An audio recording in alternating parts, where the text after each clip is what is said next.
जय हिंद दोस्तों, mission GS academy में आपका स्वागत है।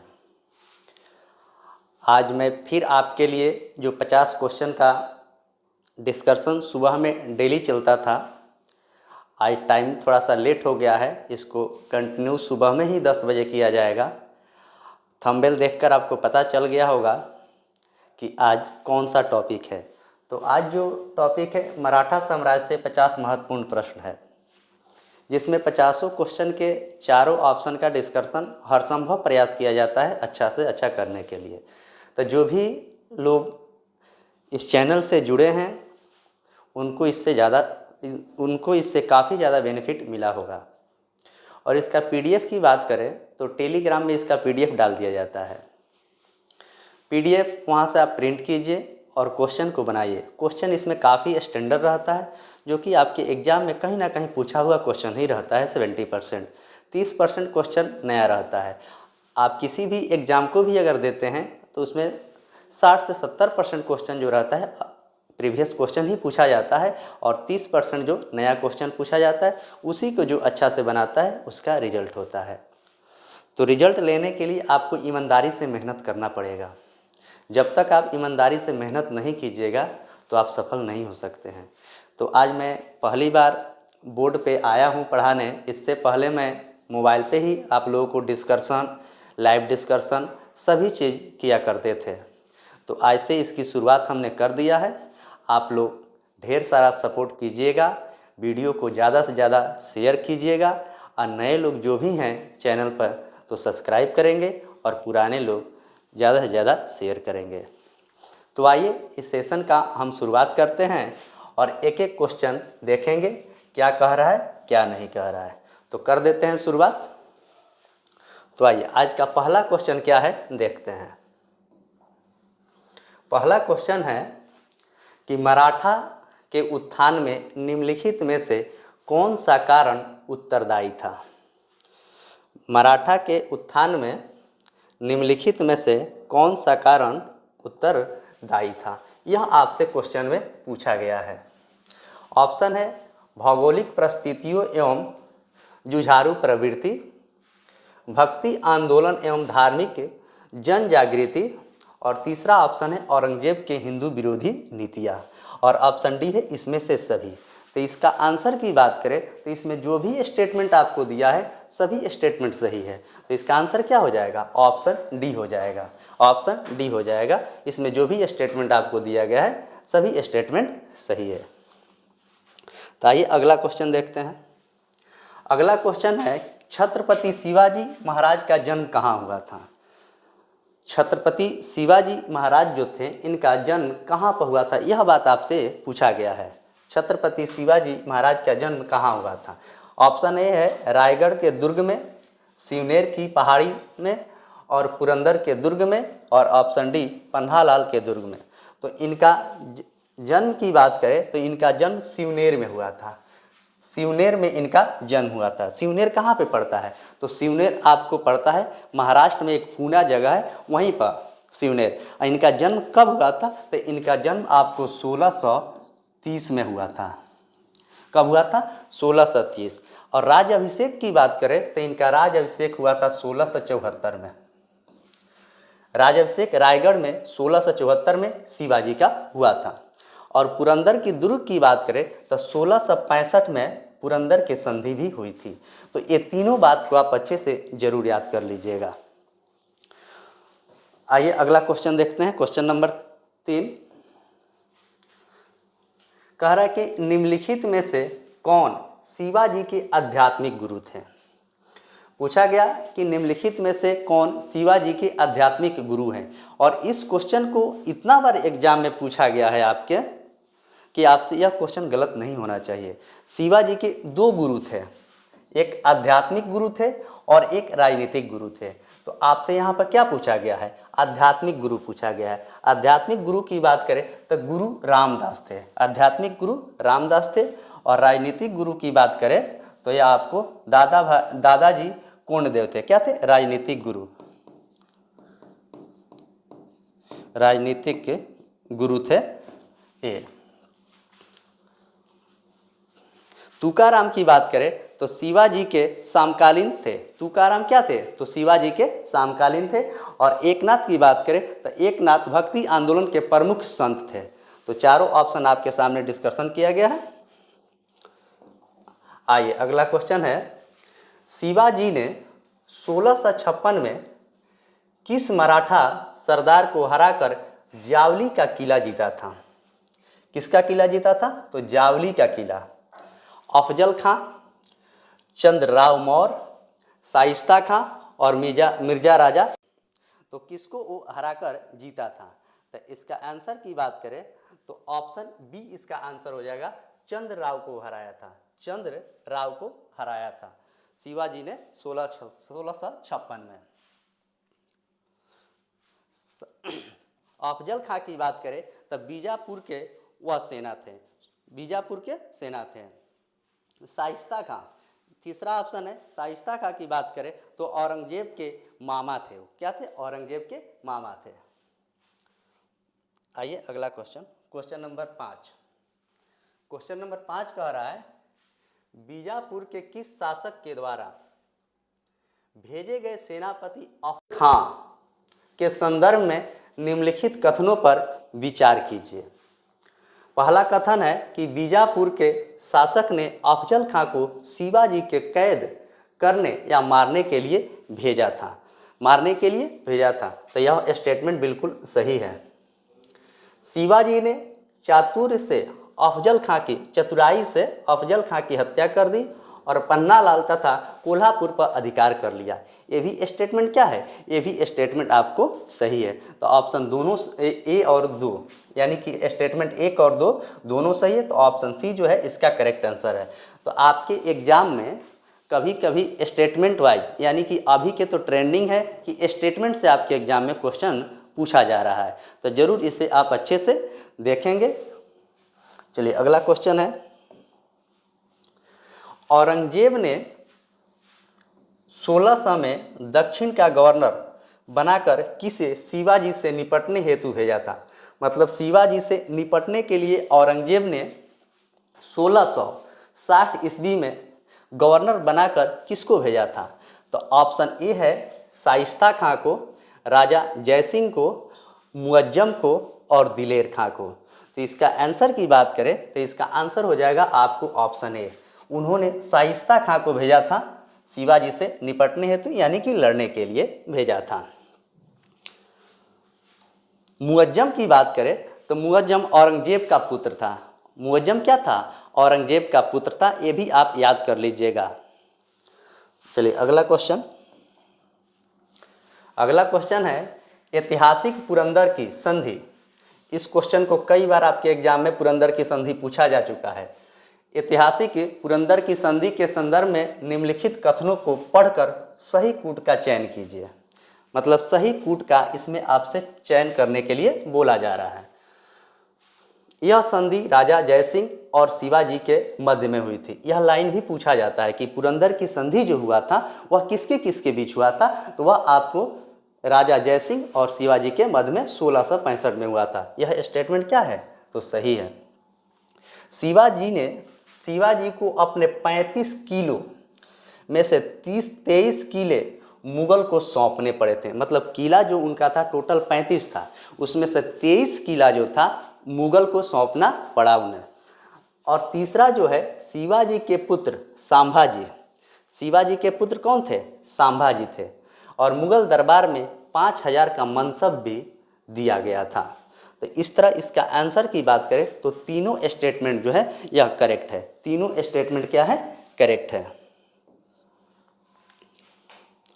आइए क्वेश्चन नंबर 8 कह रहा है कि शिवाजी किस वर्ष औरंगजेब के आगरा के दरबार में उपस्थित हुए जहां उन्होंने जयपुर भवन में नज़रबंद कर दिया था?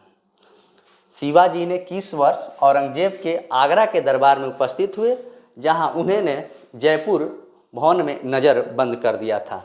तो वह कब नज़रबंद किया था? वह नज़रबंद किया था 1667 में। कब किया था? 1667 में। और जयपुर की बात करें, जयपुर भवन कहाँ पे है? तो जयपुर भवन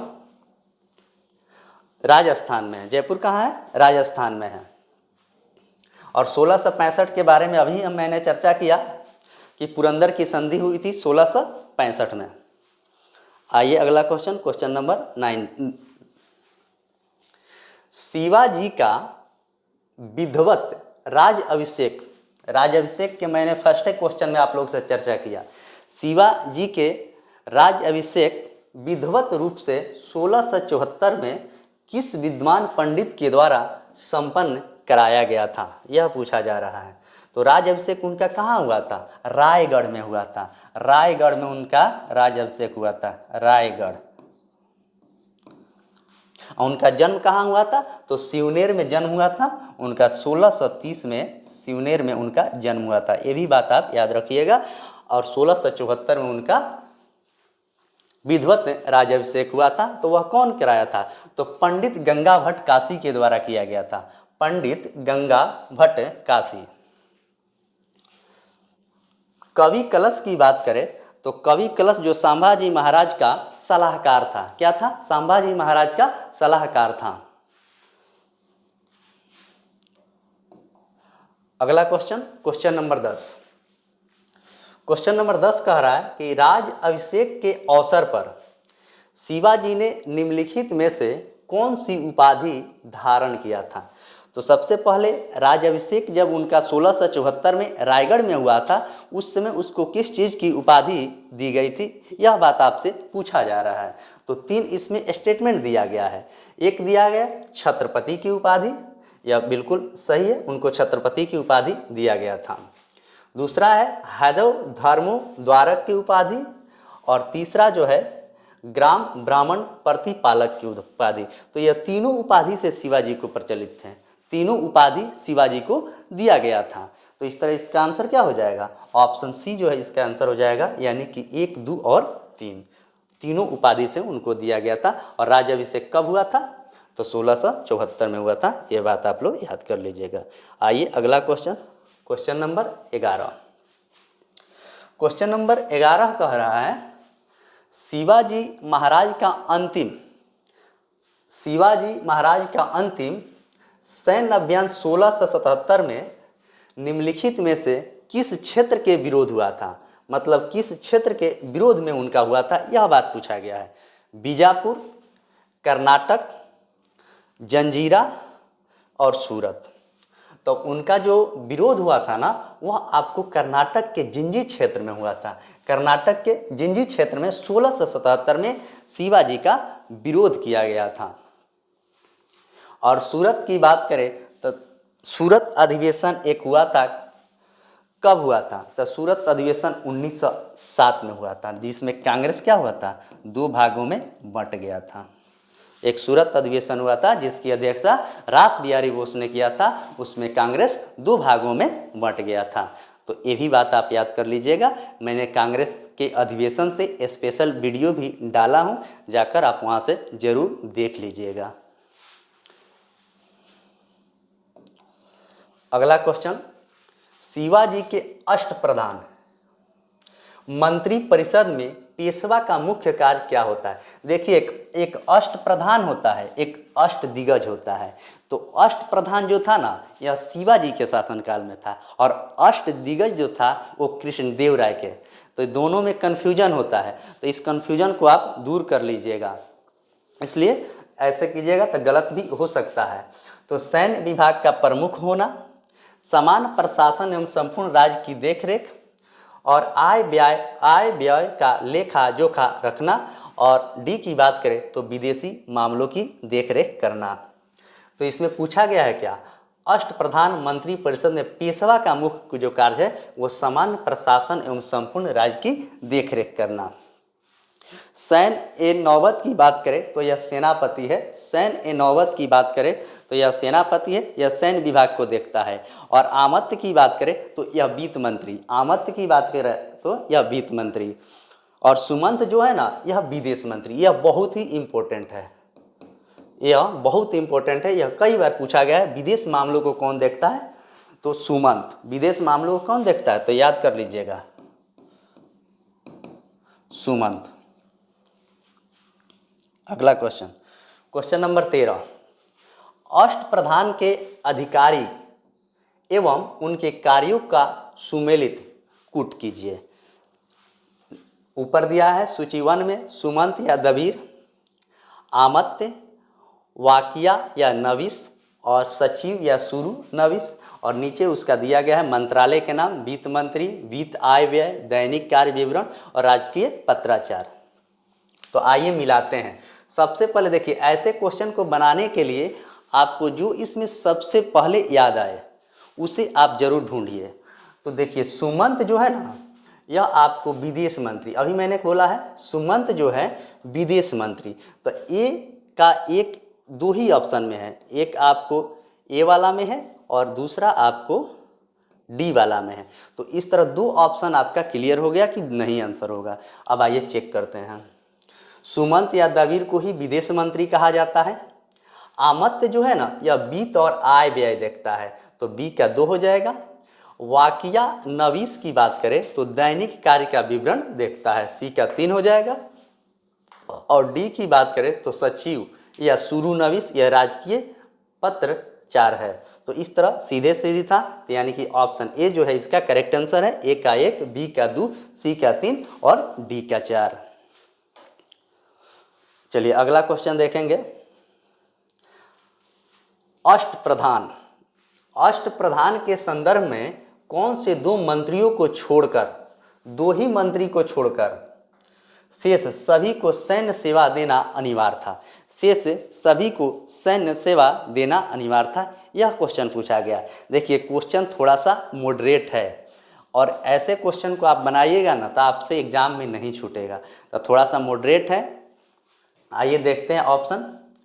पेशवा एवं आमत्य, पंडित राव एवं न्यायाधीश, सुमंत एवं सचिव और सर ए नौबत एवं वाकिया नवीस।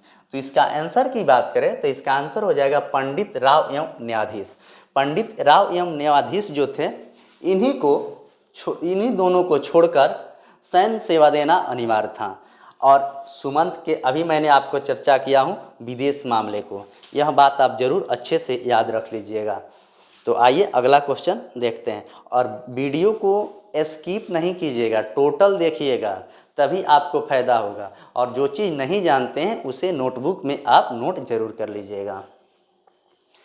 अगला क्वेश्चन, शिवाजी के प्रांतीय प्रशासन में प्रांतों का विभाजन किस क्रम में था? किस क्रम में था शिवाजी के प्रांतीय प्रशासन का विभाजन? तो यह जो है महल प्रागना तरफ मौजा, बी है प्रांत तरफ जिला, प्रागना मौजा गांव, प्रागना प्रांत मौजा तरफ, मौजा तरफ प्रागना प्रांत। तो आप गांव घर में देखे होंगे जब ज़मीन की आप रसीद कटाने जाते होंगे ना, उसमें मौजा लिखा रहता है, खेसरा लिखा रहता है, थाना लिखा रहता है, खाता नंबर लिखा रहता है। तो इस तरह इसका आंसर की बात करें तो प्रांत जिला प्रागना, प्रांत जिला प्रागना मौजा यानी गांव। मौजा जब सेलेक्ट किया जाता है तो उसी को गांव भी बोला जाता है। तो ऑप्शन बी जो है इसका करेक्ट आंसर है। अगला क्वेश्चन देखेंगे 15 नंबर, 16 नंबर क्वेश्चन, 15 तो हो गया। शिवाजी के सैन्य व्यवस्था में पाग, पाग जो है बारगीर से सेना से क्या तात्पर्य था? पाग जो है बारगीर से सेना से क्या तात्पर्य था, यह बात पूछा गया है। तो अस्थाई घुड़सवार सैनिक, नियमित घुड़सवार जिन्हें राज्य के द्वारा शस्त्र एवं घोड़े मिलते थे, पैदल सैनिक दल और नौसेना की टुकड़ी। तो इसका आंसर की बात करें तो इसका आंसर हो जाएगा ऑप्शन बी, नियमित घुड़सवार जिन्हें राज्य के द्वारा शस्त्र एवं घोड़े मिलते थे। पराग की बात करें, पराग, हाँ इसका आंसर बी सही है। पराग की बात करें तो पराग अबावीर जो है ना, नियमित रूप से घुड़सवार की बात कहा गया है पराग। चलिए अगला क्वेश्चन देखेंगे, क्वेश्चन नंबर 18 नहीं क्वेश्चन नंबर 17। मराठा सैन्य संगठन, मराठा सैन्य संगठन में सिहलदार, सिहलदार कौन होता है? सिहलदार जो है यह कौन होता है? नियमित वेतनभोगी घुड़सवार, अनियमित घुड़सवार जो अपने अस्त्र शस्त्र एवं घोड़े स्वयं लाते थे, किले की सुरक्षा का रक्षक और तोपखाने के प्रमुख।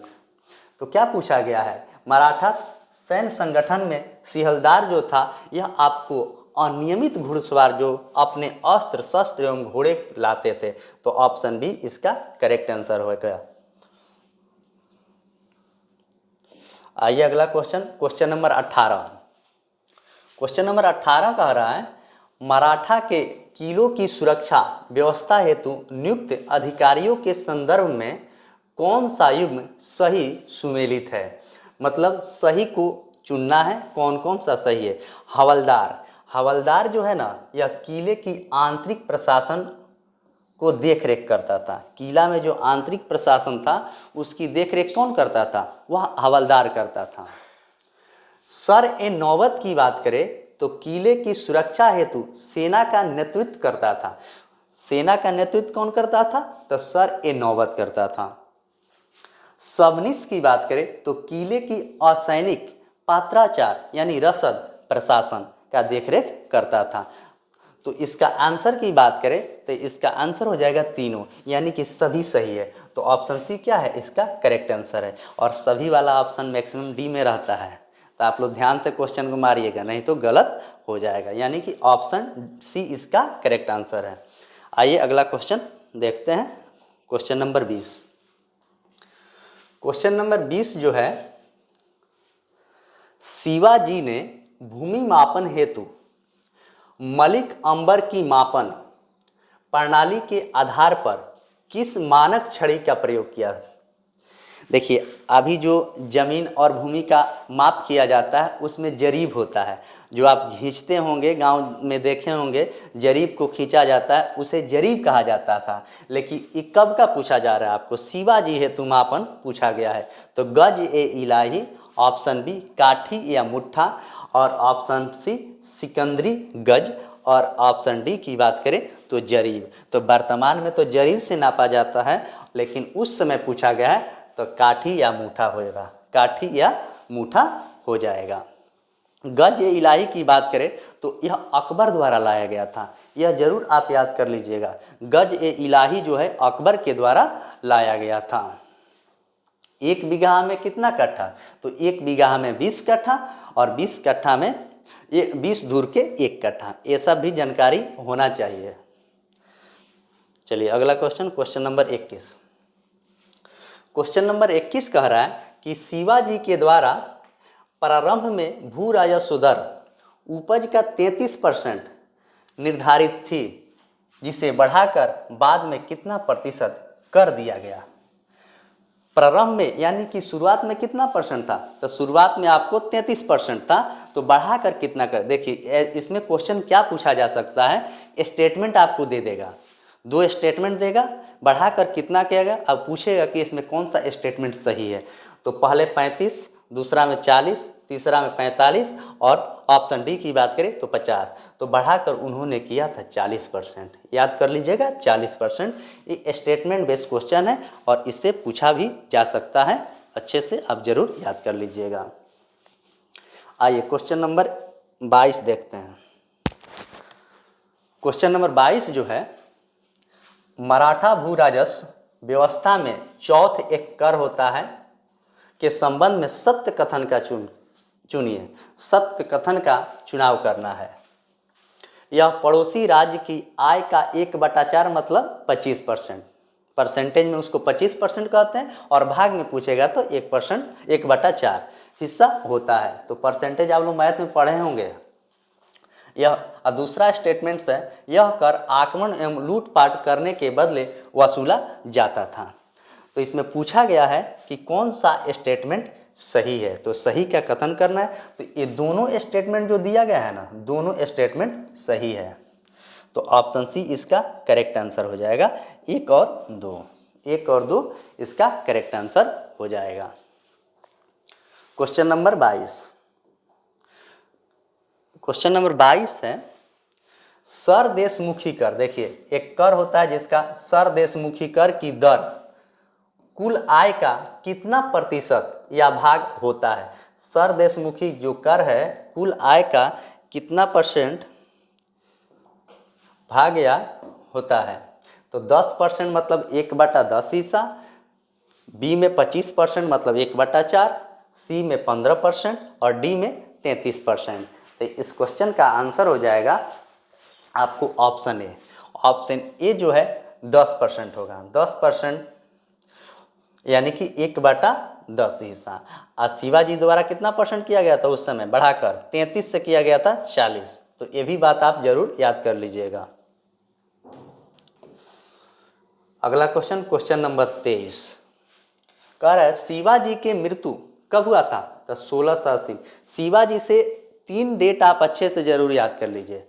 शिवाजी का जन्म जो हुआ था आपको 1630 में उनका जन्म हुआ था। 1674 में उनका राज्याभिषेक हुआ था।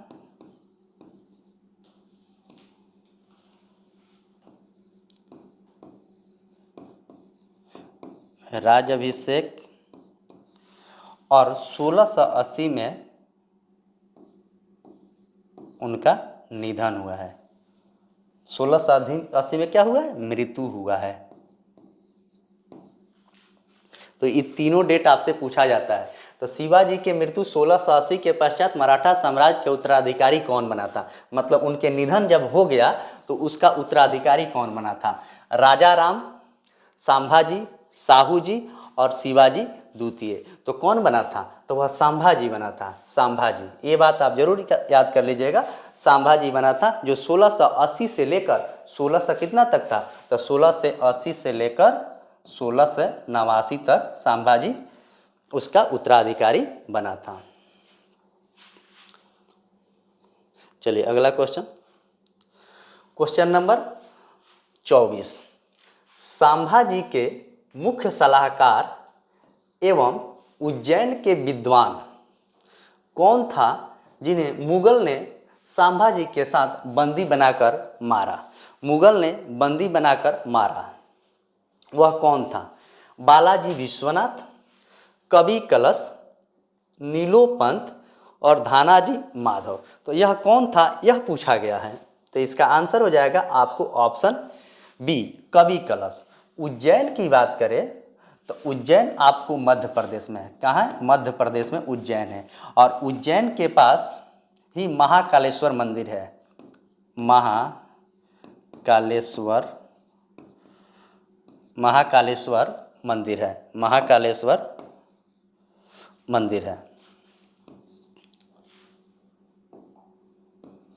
और उज्जैन क्षिप्रा नदी के किनारे है और वहाँ पर कुंभ मेला लगता है। भारत में 4 जगह टोटल कुंभ मेला लगता है। भारत में टोटल 4 जगह कुंभ मेला लगता है।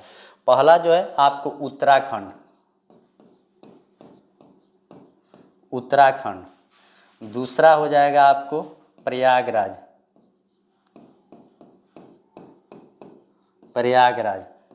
तीसरा हो जाएगा नासिक और चौथा हो जाएगा उज्जैन। और किस किस नदी के किनारे लगता है? तो प्रयागराज में आपको संगम पर लगता है जहाँ गंगा, जमुना, सरस्वती। नासिक जो है गोदावरी नदी पर लगता है। और उज्जैन जो है क्षिप्रा नदी पर लगता है। और उत्तराखंड में तो आपको गंगा नदी है, वहीं से निकलती है। तो इस तरह 4 कुंभ मेला लगता है और चारों कुंभ मेला आपके एग्जाम में पूछा जाता है। तो ये सब जरूर आप अच्छे से याद रख लीजिएगा। आइए अगला क्वेश्चन देखते हैं। अगला क्वेश्चन है 1689 ईस्वी में संगमेश्वर के युद्ध मुगल सेनापति मुर्करब खान ने किसे बंदी बनाया था? तो सबसे पहले तो आप ये याद कर लीजिए, संगमेश्वर का युद्ध कब हुआ था? तो संगमेश्वर का युद्ध हुआ था 1689 में। ऑप्शन ए कह रहा है संभाजी एवं कवि कलश, बी कह रहा है राजा राम एवं ताराबाई, सी कह रहा है साहू जी एवं येसुबाई और डी की बात करें तो बाजीराव प्रथम। तो इसका आंसर हो जाएगा आपको ऑप्शन ए। ऑप्शन ए जो है ना, संभाजी एवं कवि कलश, संभाजी एवं कवि कलश के बीच हुआ था। आइए अगला क्वेश्चन, क्वेश्चन नंबर 26। संभाजी की मृत्यु के बाद मराठा छत्रपति बने राजा राम ने किस नए पद का सृजन किया था? जब संभाजी का मृत्यु हो गया था तो राजा राम ने किस नए पद का गठन किया था, यह बात आपसे पूछा गया है। तो प्रतिनिधि, सरदेशमुख, महाआमात्य और पेशवा। तो वह जो था ना प्रतिनिधि क्या था, क्या था? प्रतिनिधि। सरदेशमुखी एक कर है, यह आपको बताया ही गया है। चलिए अगला question, question number 27। Question number 27 कह रहा है कि राजा राम की मृत्यु 1700 में के बाद इनकी पत्नी ताराबाई, राजा राम की मृत्यु कब हुआ? 1700 में हुआ। और उनकी पत्नी कौन है? ताराबाई है। ताराबाई अपने किस अल्प वयस्क पुत्र के गद्दी पर बैठाकर शासन संभाला था? जब उसका मृत्यु हो गया था राजा राम को 1700 में, तो उसकी पत्नी जो थी ताराबाई एक अल्प वयस्क पुत्र को गद्दी पर बैठकर संभाला था। यह बात आपसे पूछा गया है। आइए, तो संभाजी द्वितीय, शिवाजी द्वितीय, साहू जी द्वितीय और राजा राम। तो राजा राम तो पहले ही मर गया है, तो इसका आंसर क्या हो जाएगा? आपको ऑप्शन बी हो जाएगा, शिवाजी द्वितीय, शिवाजी द्वितीय। चलिए अगला क्वेश्चन देखेंगे, क्वेश्चन नंबर 28। क्वेश्चन नंबर 28 कह रहा है 1707 औरंगजेब की मृत्यु। देखिए औरंगजेब का मृत्यु कब हुआ था? तो 1707 में हुआ था। उसके बाद मृत्यु के बाद मुगल शहजादे आजम शाह की कैद से छूटकर आए साहू एवं ताराबाई के मध्य में कौन सा युद्ध हुआ था? यह युद्ध के बारे में पूछा गया है। कौन सा युद्ध हुआ था? पाल खेड़ा का युद्ध, एक खेड़ा का युद्ध है, और तीसरा जो है सकुर खेड़ा का युद्ध है, और डी की बात करें तो भोपाल का युद्ध है। तो इसका आंसर जो हो जाएगा खेड़ा का युद्ध हो जाएगा। खेड़ा का युद्ध कब हुआ था? 1707 में हुआ था, 1707 में हुआ था खेड़ा का युद्ध, 1707 में। और शंकर खेड़ा का युद्ध यह बिहार दरोगा के एग्जाम में पूछा गया था। इसका युद्ध 1724 में हुआ था, यह जरूर आप याद कर लीजिएगा। और पाल खेड़ा का युद्ध 1728 में हुआ था, ये भी आप लोग याद कर लीजिएगा। चलिए अगला question, question number 29। Question number 29 कह रहा है प्रथम पेशवा बालाजी विश्वनाथ। प्रथम पेशवा कौन थे? बालाजी विश्वनाथ 1713 से 1720, 1719 में किस मुगल के सूबेदार को दिल्ली की संधि की थी? तो देखिए ये क्वेश्चन बहुत अच्छा क्वेश्चन है। जब आपको मुगल काल का काल नहीं याद रहेगा कि किस समय कौन था, तो इस क्वेश्चन को आप नहीं बना सकते हैं। जुल्फिकार खां, सैयद बंधु हुसैन अली खां, निजाम उल मुल्क, और ऑप्शन डी की बात करें तो सर बुलंद खां। तो इसका आंसर क्या हो जाएगा? आंसर हो जाएगा ऑप्शन बी, सैयद बंधु हुसैन अली खां। उस समय कौन था? तो सैयद बंधु हुसैन अली खां उस समय था 1719 में, 1719 में वही था। चलिए अगला क्वेश्चन, अगला क्वेश्चन है क्वेश्चन नंबर 30। प्रसिद्ध इतिहासकार रिचर्ड टेम्पल ने मराठा के किस संधि को मराठे का मैग्ना कार्टा कहा? पुरंदर की संधि, 1719 की मुगल मराठा सैयद बंधु की संधि, संगोली की संधि और वारना की संधि। तो इसका आंसर की बात करें तो इसका आंसर हो जाएगा ऑप्शन बी, यानी कि 1719 की पुरंदर की संधि, 1719 की मुगल मराठा सैयद बंधु की संधि। तो ये सारी संधि जो दिया है ना, पुरंदर की संधि 1665, ये भी आप याद कर लीजिएगा। संगोला के संधि भी 1750 में हुआ था, ये भी आप लोग याद कर लीजिएगा। और वारना की संधि भी 1731 में हुआ था, ये भी याद कर लीजिएगा। इसमें दो बहुत ही इम्पोर्टेंट है, ए वाला बहुत ही इम्पोर्टेंट है पुरंदर की संधि, और संगोला की संधि, पुरंदर की संधि और संगोला की संधि भी आई है, इसे जरूर याद करेंगे। अगला क्वेश्चन है क्वेश्चन नंबर 30। आओ हम इस पुराने वृक्ष को खोखले तने पर प्रहार करें। क्या है? आओ हम इस पुराने वृक्ष के खोखले पर प्रहार करें, शाखाएं तो स्वयं ही गिर जाएगी। यह प्रसिद्ध कथन किस पेशवा का था? क्या है कथन? कथन है आओ हम इस पुराने वृक्ष के खोखले पर प्रहार करें, शाखाएं तो स्वयं गिर जाएगी। यह प्रसिद्ध कथन किसका है? यह बात आपसे पूछा गया है। तो बालाजी विश्वनाथ, बाजीराव प्रथम, बालाजी बाजीराव, और ऑप्शन डी की बात करें तो माधव राव। तो इसका आंसर हो जाएगा बाजीराव प्रथम का यह कथन था। किसका था? बाजीराव प्रथम का यह कथन था। तो इस स्टेटमेंट को आप अच्छे से जरूर याद कर लीजिएगा। आइए अगला क्वेश्चन, क्वेश्चन नंबर 32। बाजीराव प्रथम ने किस आदर्श का प्रचार प्रसार कर हिंदू राजाओं को एकजुट करने का प्रयास किया था? बाजीराव प्रथम जो था हिंदू राजा को एकजुट करना चाहता था, और एकजुट जो किया वह कैसे किया? इस चीज़ को यहाँ पर कौन से आदर्श वाक्य थे? स्वराज्य स्थापना, हिंदू पद शाही, अष्ट प्रधान की नीति और धर्मोद्वार की नीति। तो इसका आंसर जो हो जाएगा ना, आपको ऑप्शन बी हो जाएगा, हिंदू पद शाही। हिंदू पद शाही। अष्ट प्रधान के बारे में मैंने आपको बताया हूँ और अष्ट दिग्गज के भी बारे में बताया हूँ। तो अष्ट प्रधान जो है शिवाजी से संबंधित है और अष्ट दिग्गज जो है कृष्णदेव राय से संबंधित है। तो ये सब याद होना चाहिए, कन्फ्यूजन नहीं रहना चाहिए। अगला क्वेश्चन, क्वेश्चन नंबर 33। 1728 में बाजीराव प्रथम और हैदराबाद के निजामुल मुल्क के मध्य में एक युद्ध हुआ था, जिसमें निजाम पराजित हो गया था। जिसमें क्या हुआ था? निजाम पराजित हो गया था। सुकरखेड़ा का युद्ध, पालखेड़ा का युद्ध, भोपाल का युद्ध और लासवाड़ी का युद्ध। तो वह कौन सा युद्ध था? तो वह आपको पालखेड़ा का युद्ध था। अभी मैंने आपको चर्चा भी किया था कि पालखेड़ा का जो युद्ध हुआ था 1728 में हुआ था। आज सुकरखेड़ा का भी आपको चर्चा किया था, 1724 में सुकरखेड़ा का युद्ध हुआ था। तो यह दोनों, यह तो आपके बिहार दरोगा के एग्जाम में पूछा जा चुका है।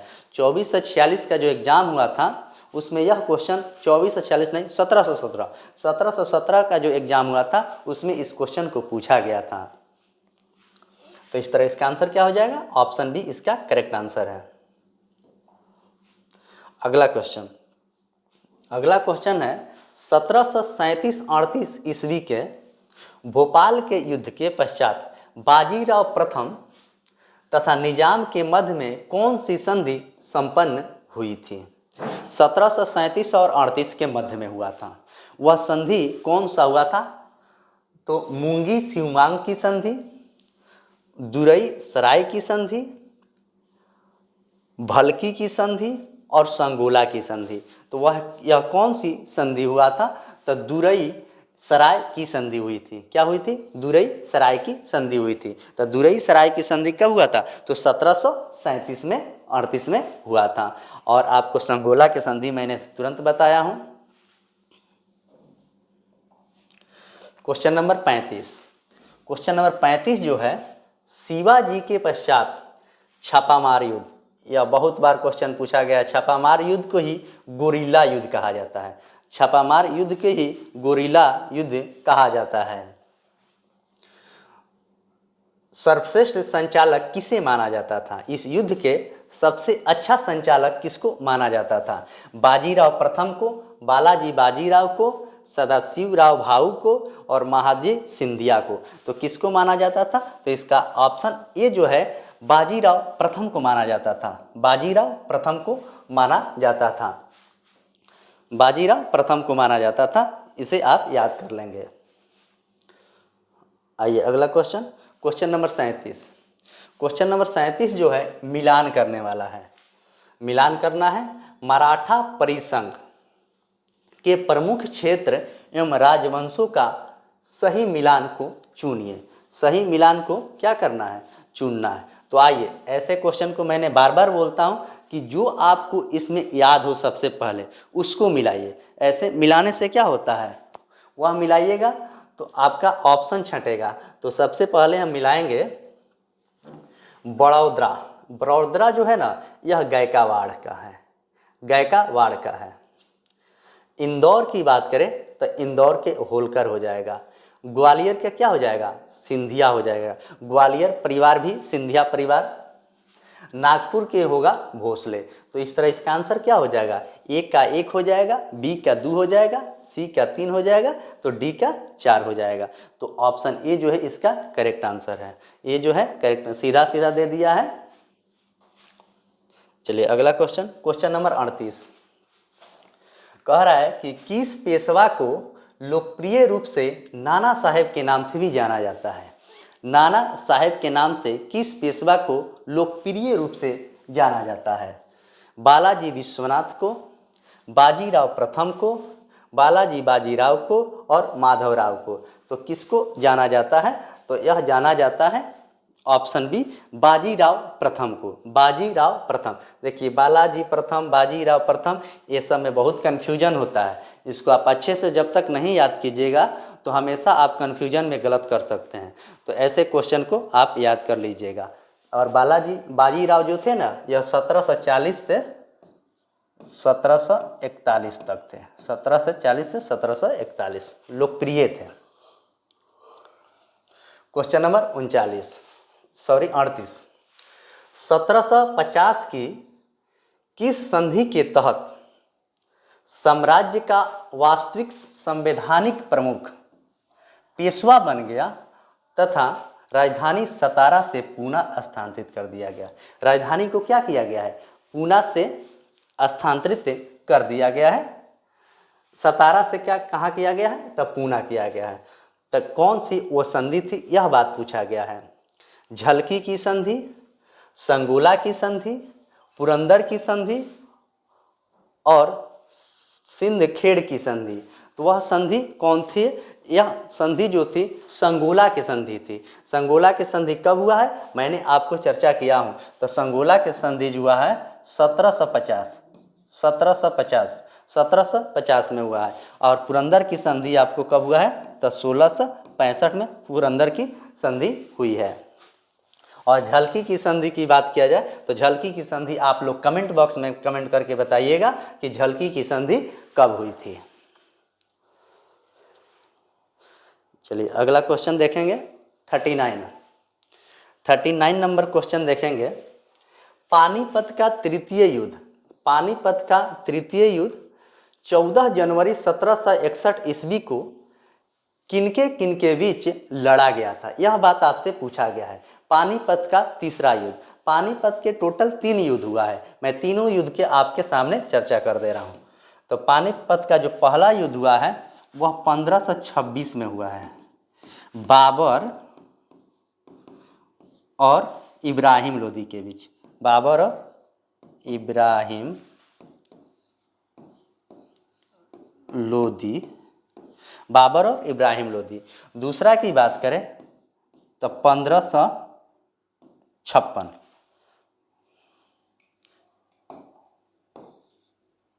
दूसरा की बात करें तो आपको 1556 में हुआ था। अकबर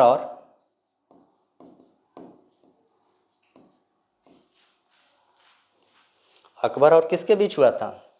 और तीसरा की बात करें तो 1761 में हुआ था। 1761 में हुआ था मराठा और अहमद शाह अब्दाली के बीच। मराठा और अहमद शाह अब्दाली के बीच हुआ था। और अकबर और अफगान के बीच हुआ था। याद कर लीजिएगा, अकबर और अफगान। तो इसमें आपको तीसरा पूछा गया है, तो इसका आंसर हो जाएगा ऑप्शन बी। ऑप्शन बी जो है इसका करेक्ट आंसर है।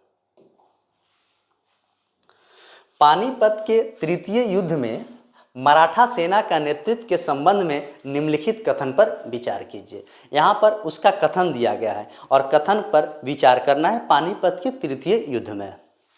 तो तीसरा युद्ध बात करें तो मराठा सेना का प्रत्यक्ष वास्तविक सेनापति सदाशिवराव भाऊ था।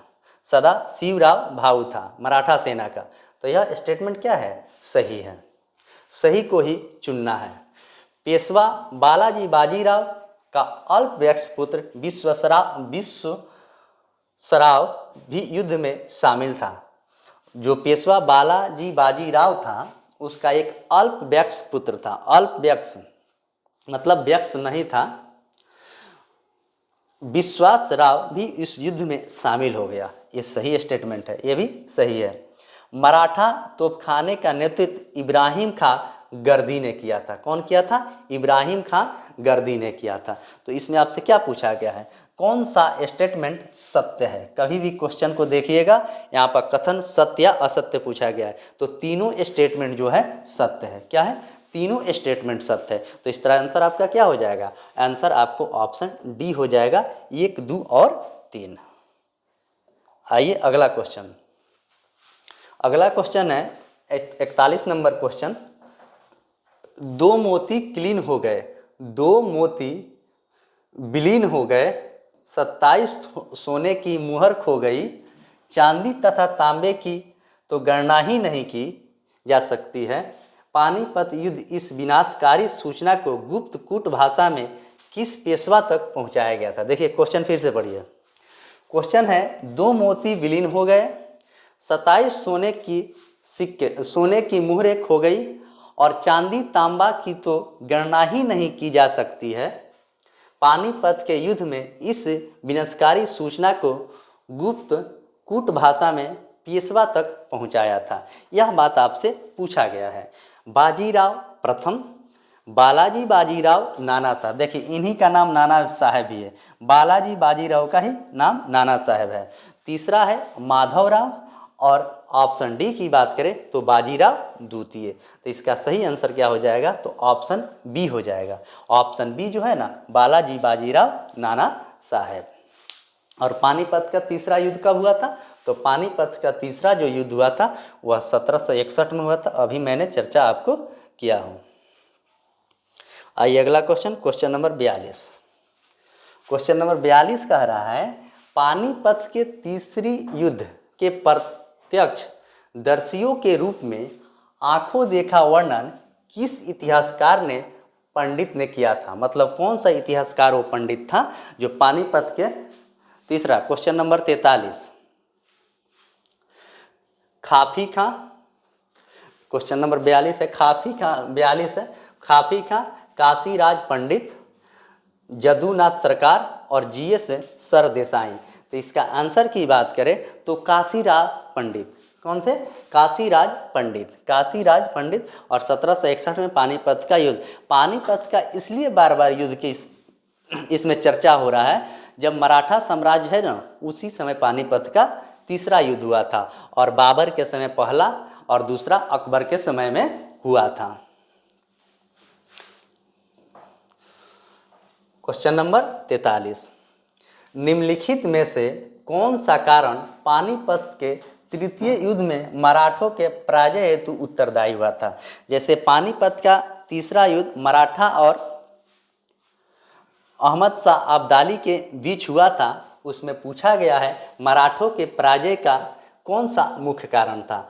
तो सदाशिवराव भाऊ का हठी व्यवहार एवं रसद आपूर्ति का बाधित होना, अब्दाली का श्रेष्ठ सैन्य नेतृत्व को तोपखाना, और सी की बात करें तो भारतीय शक्ति सूरजमल राजपूत अवध का सहयोग न मिलना, और ऑप्शन डी की बात करें तो सभी।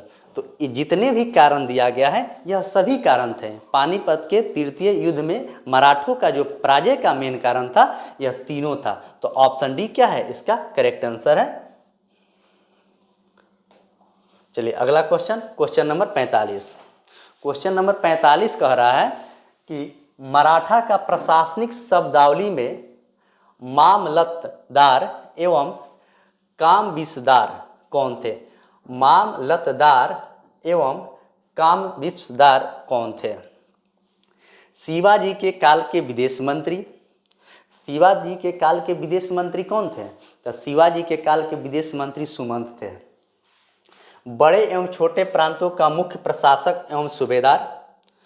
सी की बात करें तो किले की सुरक्षा का रक्षक, और डी की बात करें तो नौसेना के अधिकारी। तो इसका आंसर क्या हो जाएगा? बड़े एवं छोटे प्रांतों का मुख्य प्रशासक या सूबेदार, और विदेश मंत्री थे उस समय सुमंत।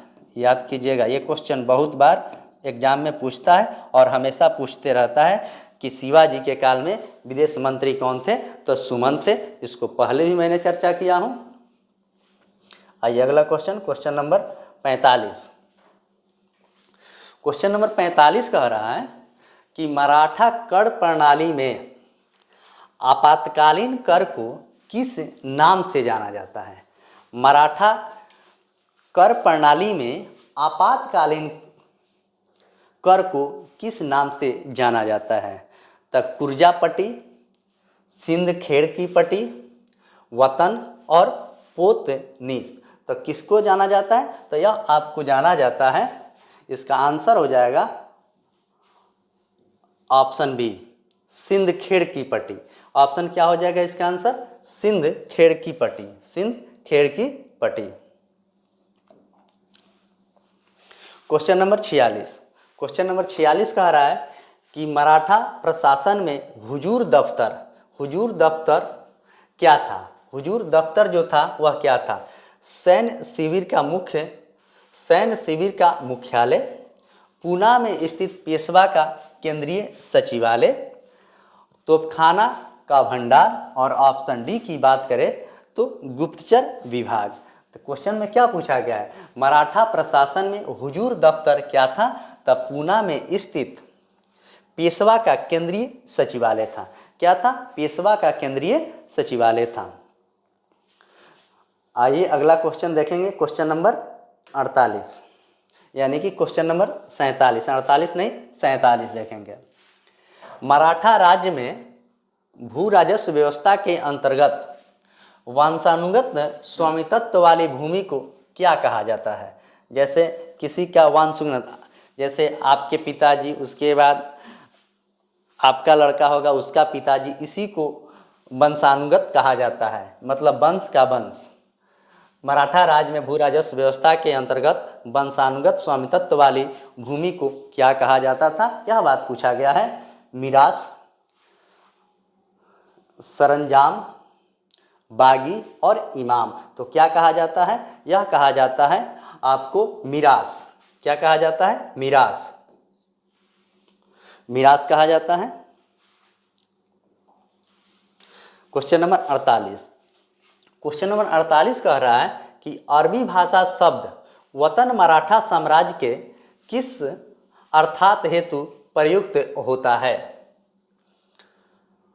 सेवा के बदले प्रदान की गई कर, मुक्त भूमि के अनुदान या जीविका। सेवा के बदले प्रदान की गई कर, मुक्त भूमि या अनुदान। दूसरा है विदेश नीति से संबंधित क्षेत्र।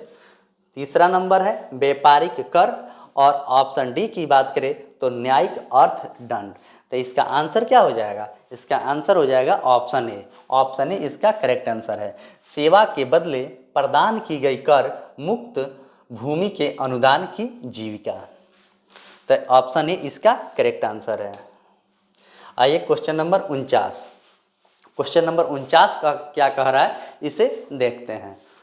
तो क्वेश्चन नंबर 49 की बात करें तो मराठा साम्राज्य में मिरासदार वर्ग कौन थे? मराठा साम्राज्य में मिरासदार वर्ग कौन थे? तो वे किसान जिनका भूमि पर वंशानुगत स्वामित्व होता था। बी की बात करें तो भूमिहीन खेतिहर मजदूर। सी की बात करें तो बाहरी प्रांतों से आए व्यापारी, और डी की बात करें तो किले के तोपची।